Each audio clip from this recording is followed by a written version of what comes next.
Diqqat, aktrisa Malika Asqaraliyeva turmushga chiqdi. Assalomu alaykum hurmatli tomoshabin, tezkor yangiliklardan xabardor bo'lib turishni istasangiz kanalimizga obuna bo'lib, videolarimiz davomida bir dona like tugmachasini bosib qoldirishni unutmang.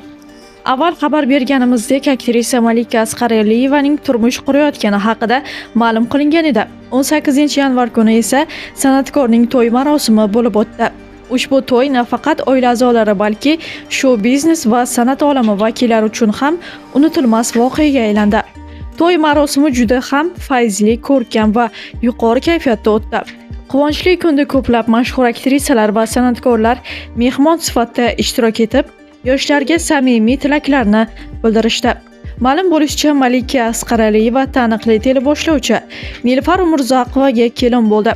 Marosim davomida esa taniqli xonandalar va san'at vakillari xizmat qilib, to'yga yanada shukuh bag'ishlashdi. Ijtimoiy tarmoqlarda tarqalgan lavhalar va suratlardan ko'rinib turibdiki, ushbu to'y o'zining nafosati, samimiy muhiti va mashhur mehmonlari bilan muxlislar e'tiborini tortdi. Hurmatli tomoshabin, video haqida o'z fikrlaringizni izohlarda yozib, kanalni yo'qotmaslik uchun obuna bo'lib qo'yishni unutmang.